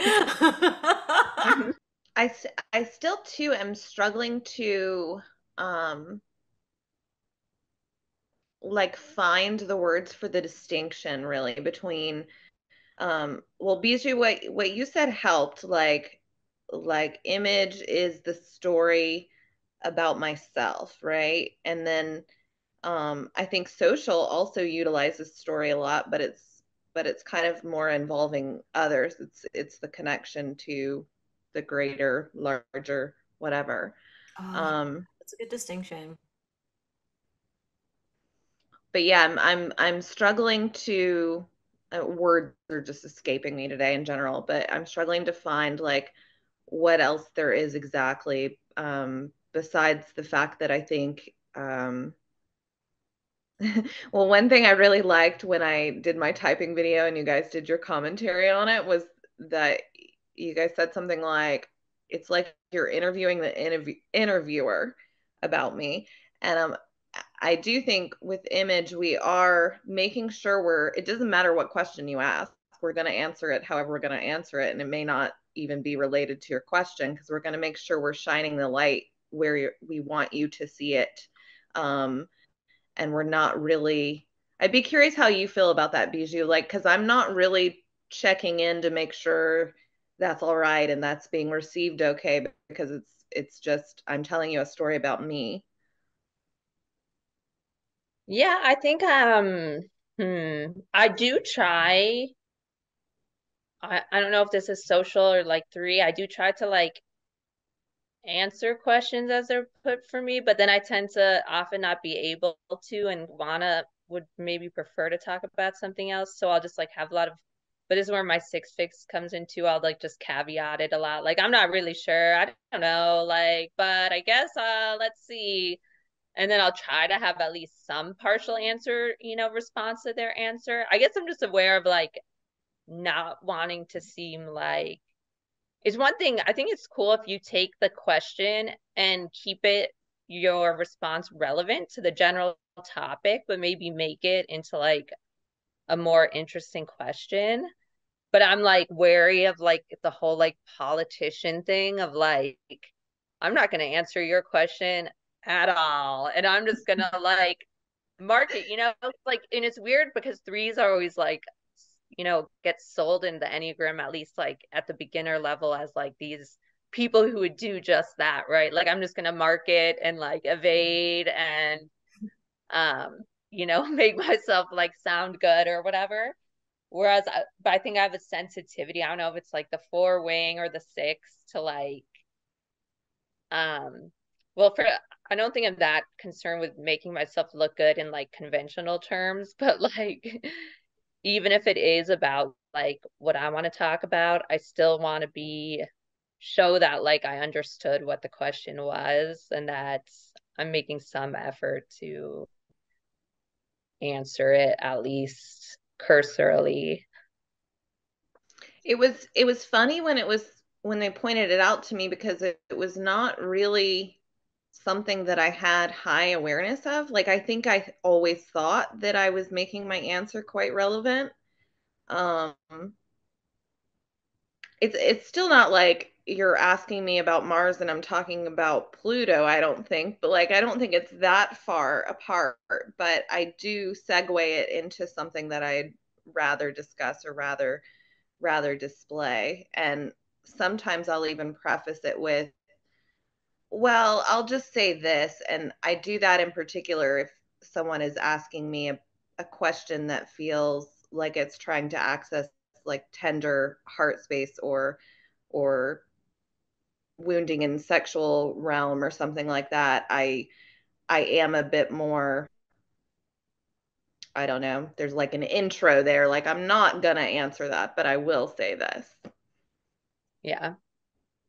I think like could even be seven fix influence too, like going off and like you're sort of answering, but then segueing into your own what you really would rather talk about too. Like I don't know. Actually, that's an interesting.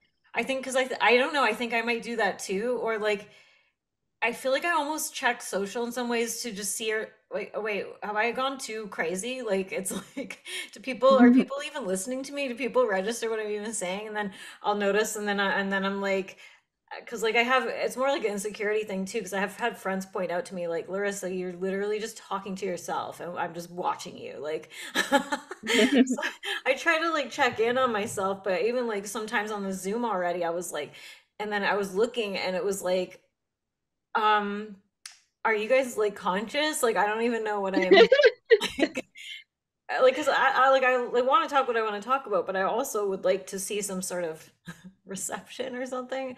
Like I don't know, some sort of registration of like, but I don't know. But I think like this is what we were talking about sort of before, but what is social versus attachment in some ways? Because I feel like I think like it's like, oh, attachment to be aware of other people's perceptions, but it's like I'm aware. Like I'm aware of other people's perceptions. It doesn't mean I'm gonna do anything about it, but I'm always like kind of mind reading. Like I know that could be wing six social shit, but it's like I am always like sort of, and I'll see it and I might just be like, well, fuck you, and I'm not, and I'll just keep going, but it's like I'm still seeing it all. I don't know if this makes sense. Is that social shit or is that attachment? Am I actually a six? I think that's social. I think, well, first of all, I think everyone has like some level of attachmentiness, like to some degree, but um, I think that's social. I think attachments take those perceptions and make it a more integral part of like their life and behaviors and all of that. Even if it is to be like, because if you think of it, even if like the counterphobic six who is like, fuck, well, I see what you're thinking or saying or doing, but like, fuck that, I'm gonna like do the opposite. It's still like their behavior is being not dictated by, but like largely informed by, what they're seeing and perceiving. Where social can be like seeing and perceiving and, maybe making some like changes in terms of being like changing the tone of your voice or like something just like small like that to be like have a better kind of connection or like ping pong back and forth, but like not, they're not all necessarily like making the way others perceive them and receive them like foundational to how they behave. I think with seven wing six, I feel like this sort of I have this desire to sort of entertain a little bit on some level, even if I am telling a story. So if I do see somebody checking out or something, then I'm like, oh, this was boring, or they're so they're social last and they're withdrawn type. I now know I have now better barometer on what my audience is and is not, I guess. Not my core audience, not my desire. I think that was a great statement actually, to illustrate social a little bit, like, and specifically like how you're doing it, maybe maybe in contrast to attachment, I don't know, but you're like sensitive to, okay, how is my audience responding? But if they're not responding well, then that's just not really my target audience. I'll just go take my show elsewhere. Yeah, so take my show elsewhere. Or like try to clear them out of the room so that I have more to feel fabulous without them like their dour looks or whatever. That's funny. That's good too. It's like I'll just turn up the volume until they get so uncomfortable that they leave. Yeah, and that's a key part of it too, is the provocation part, which I guess is maybe seven and perhaps a bit of counterphobic wing six or something, where it's like I need to know that like there's something happening. Otherwise, it's sort of like otherwise then you just feel like you're lecturing somebody and it's like are you going to interact at all? Like is there anything here? Is this causing anything in you? Are you like having a sort of, even if it's like a flinch or like a like even like Maksym with this little like doing these things off and on, and it's like, well, at least that's some kind of feedback. Like, stop talking.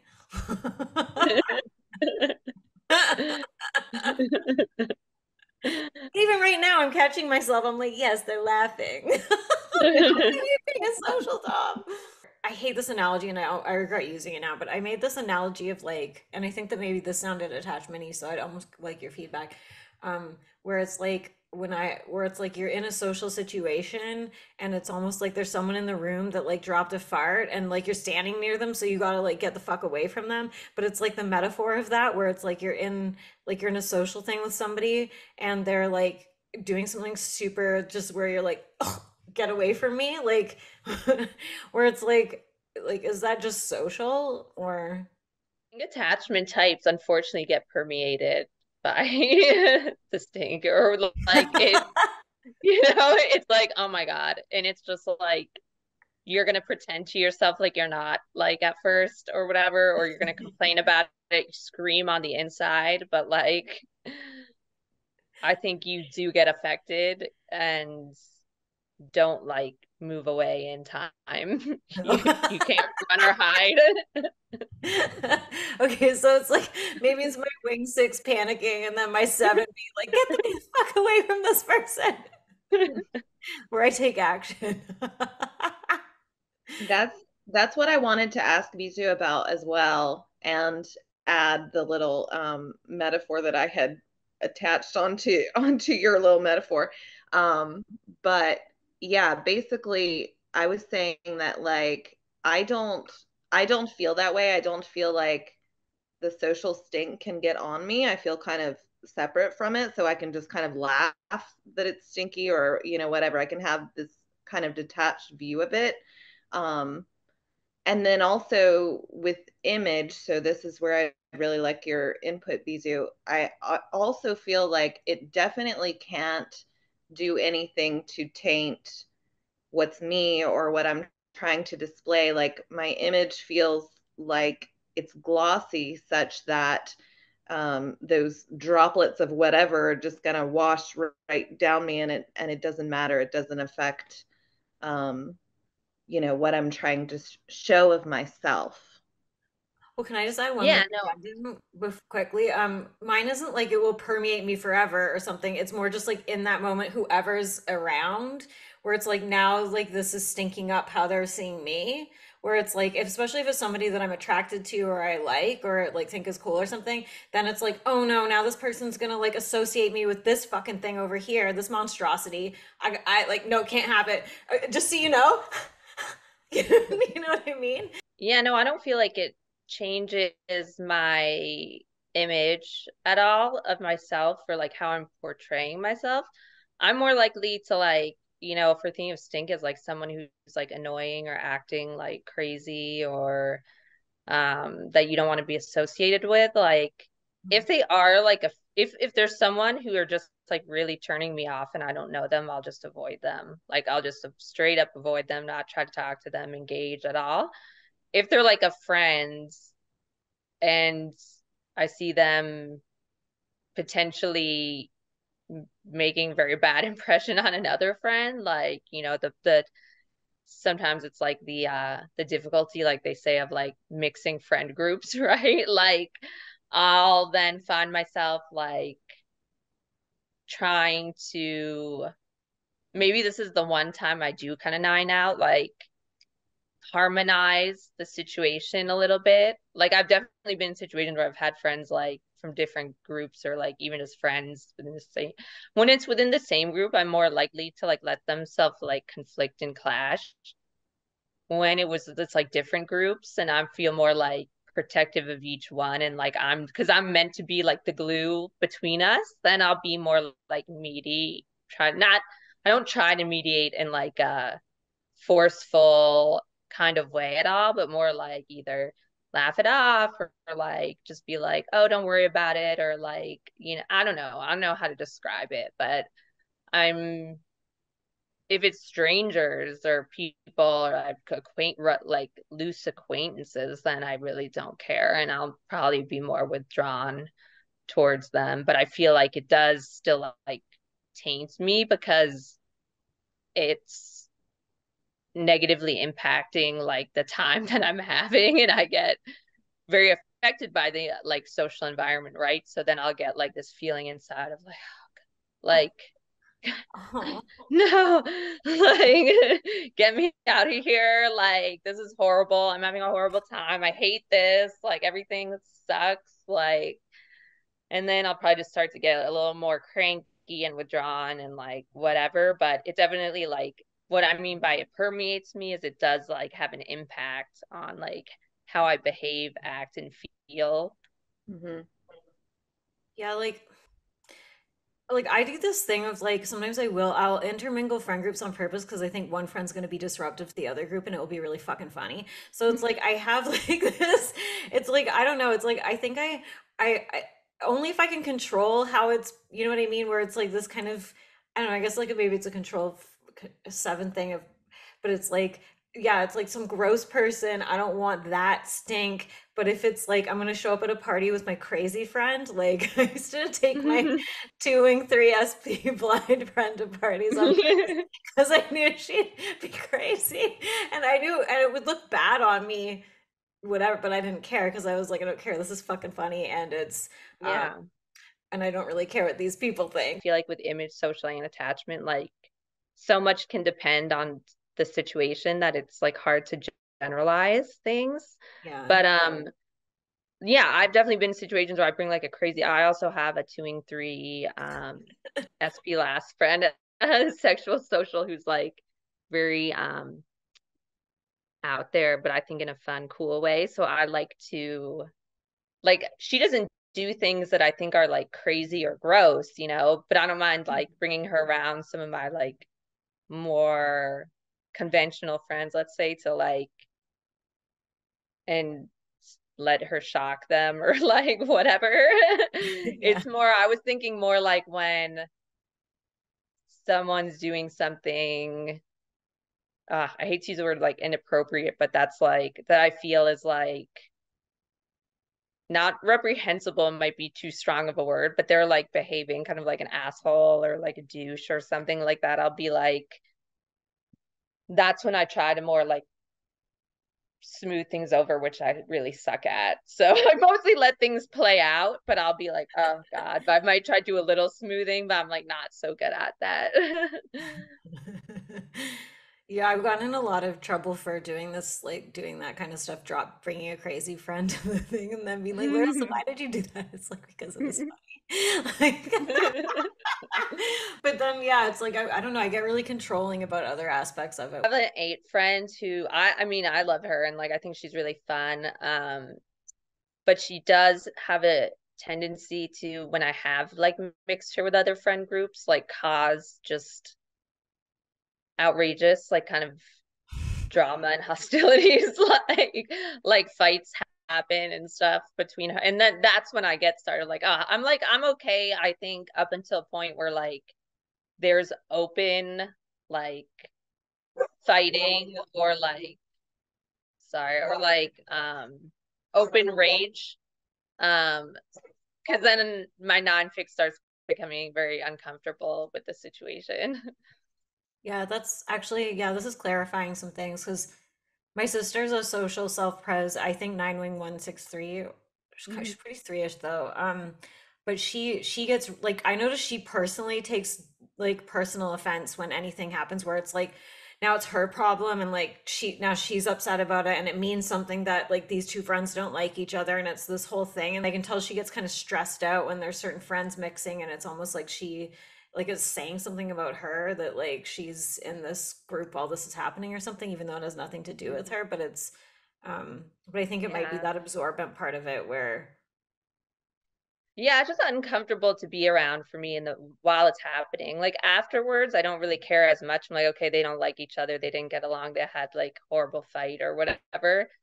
But when it's happening, it's just like very awkward to have like I went beach camping somewhere once too, right? Like we're beach camping, and so it's not even like you can just like leave. Like you have your tent set up and everything. And my friends who I brought along got in a huge fight with my other friend's friends, or my friend. She really got in a huge fight with my friend over something like they were both sides were wrong. It's like good people on both sides. Both sides were also like fucking stupid. But I mean, I mostly let it play out, but then I tried to kind of like smooth things over a little just because it's like I didn't like open hostility that I felt like I was kind of responsible for, or that they'd both be mad at me, and it's like double lose. I don't know. I just don't like I don't know. It's hard to say, but I don't things don't usually get to that point. But Do you have any insights on social dom experience versus like image, or just how you experience social domness as a queer? I yeah, I guess just from listening to what you were talking about just now, I probably missed a lot of stuff, so maybe that was already covered. But there's something about like, yeah, this idea of like how a social situation maybe reflects on you. Because like hearing about like bringing in your sort of chaotic, weird friend, I feel like I've done that too. And it can almost be like a social currency to show that I'm associated with people that are very different as well. Like there's more to me than just this group. And um, you know, I come off like my aesthetic and how I come off is pretty like, you know, straight laced, I guess, but it can be kind of um yeah, I guess it potentially could show like there's more dimensionality to me by my associations with people that would be unexpected. But then that can sort of be a, yeah, that can sort of have negative impact as well. It can sort of like backfire if that person then, um, yeah, like messes with that group dynamic and then you get blamed and associated with them, or if they're suddenly like a toxic person and then you're like, oh, so now you're toxic. Um, so yeah, it's kind of interesting um, how it can sort of be both of those things, and I think it depends on that group too. Like, is this one of your like core, like a smaller sort of group situation, or like kind of like a broader group that you don't know people as much, you know, where maybe it's more like shallow connections, where there's like different dynamics that can come out. Um, you know what I mean? And so, yeah, maybe if it's like a new, like you're kind of new to a group, and then you by like bringing in someone who has like a reputation or like acts a totally different way, it can like make people look at you differently, which can be good or it can be bad. That's great because there's so many elements of social that I like started like thinking about, and I was like, I don't want to talk about this. This is so embarrassing. But I think social currency is one of them. It's like It's like a real thing. And like talking to no, my cat is weird, but I think took it away. Talking like listening to Bisou talk about like there are points where she would feel threatened by a situation, or like, oh, this is not good. I need to do something to try and like mediate this and like diffuse this because it could be bad. So like what is at stake there? Like what are you afraid of that could happen?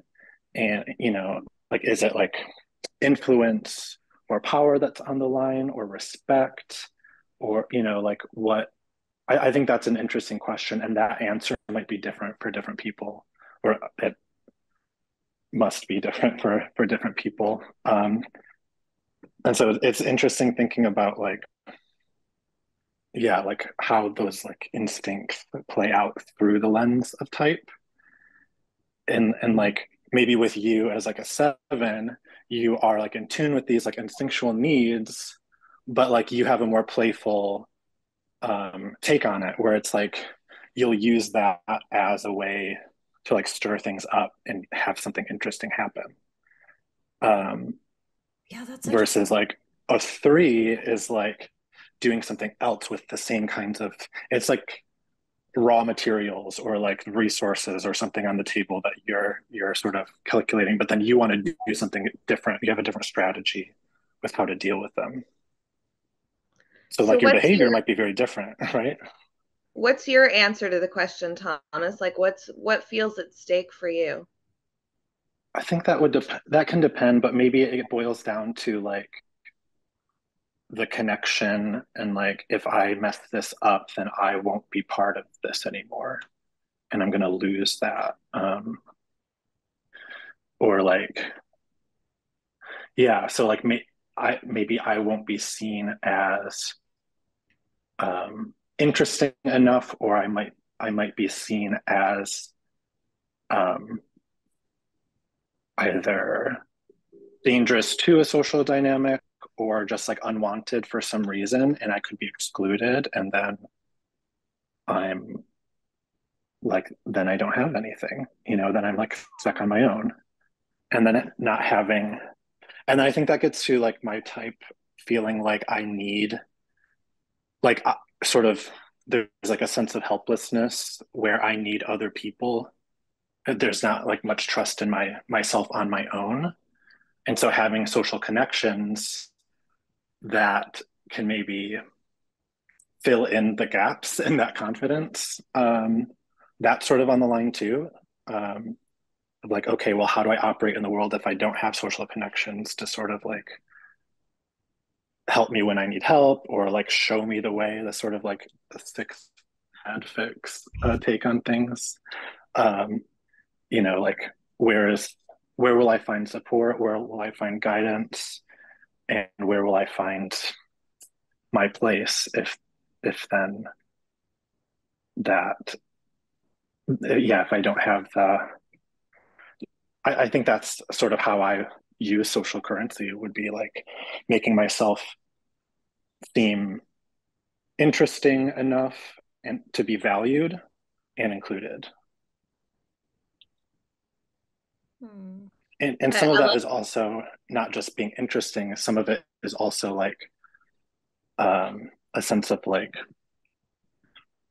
being like a good person too. Like, oh, this is someone that I want to have around and who I can trust so that other people trust me as well. And there's sort of like a reciprocal, get out of here, a reciprocal thing happening. Aw. I love how when you went through your answer, you could really distinctly see like all aspects of your type like coming up and like, each fix kind of saying like what's at stake. And also I just wanted to note that like um it feels like social nine in particular might feel like a double whammy because of this sense of like loss of connection or togetherness or um yeah, that must feel very intense. Yeah. And it's like a feeling of like I don't have much control over it too. Mm. Or maybe I don't see the controller power that I do have. Or there's an assumption that I don't have any. So it's almost like, I don't know, sitting in the back seat, like watching all of this happen. And like maybe there's like little things I'm doing here and there, but it's sort of like from a sideways angle, to like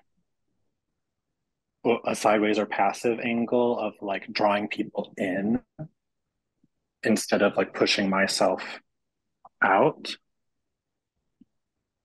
Alone. Um,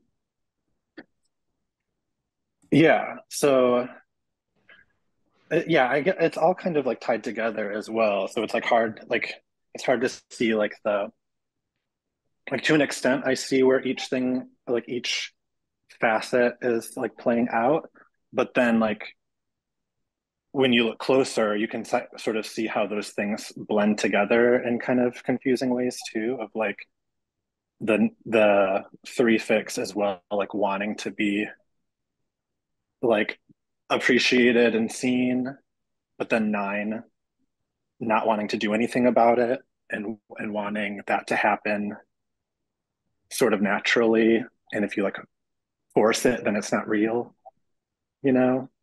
And then a six, just like not having like that confidence to like know exactly what to do or like, you know, looking outward.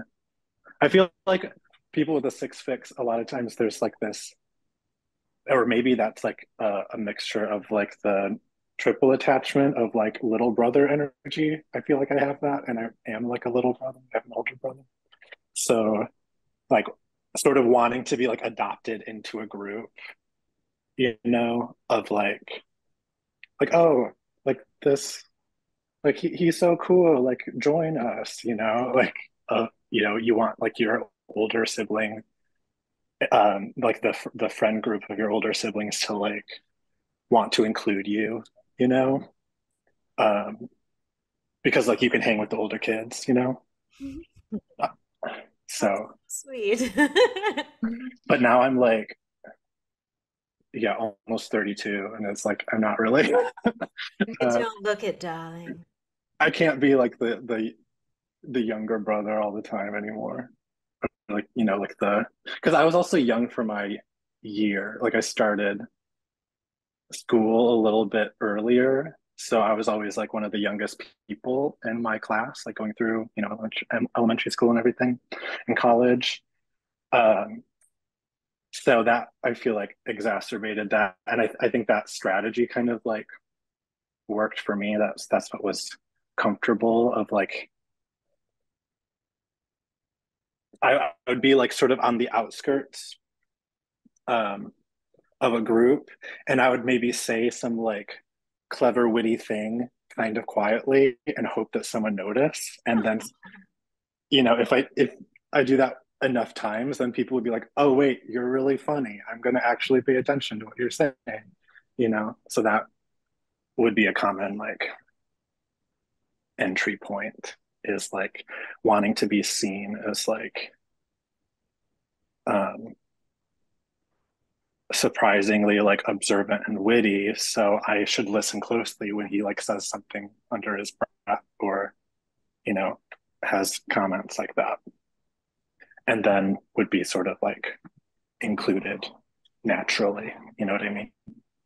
So it's like putting out little little like um glimmers, you know, like shiny um shiny little metal things or whatever, or like a signal, and seeing if like I'm thinking like a fishing lure or something, and seeing if anyone bites. I'm thinking like I like I want to be everyone's friend, but if there's like if I'm hanging out with like really basic people, and then like other people see me and then think I'm basic, then that closes a door Mhm. to like potentially. So like in certain circumstances, I would feel uncomfortable being seen with people that are like basic as well. Though like there's different kinds of basic, and also there's like I think there are certain groups that like have a basic aesthetic, or there's like something where like maybe they're not like stereotypically cool, but there's something about them that like makes them cool to me, or like makes that worthwhile that I would um like I if they're just like basic people and also aren't like interesting on some level, and like, you know, there's not really much that I'm getting besides just like them being there, you know what I mean, then I probably am less likely to like put anything on the line, you know, like I'm more likely to be like, I don't know, shallow in that circumstance, if it's like potentially opening a door to like in a social space of like, and yeah, I guess that can be, there's a lot of different, you know, situations like that. I like to think like I think I have a resistance to that. Like if I see myself doing that though, it like makes me really uncomfortable with myself. And then I might like actually do the opposite because I'm like ashamed of that impulse, you know? But there's definitely an impulse there to like surround myself with people who I think are like cool and interesting, but also have substance.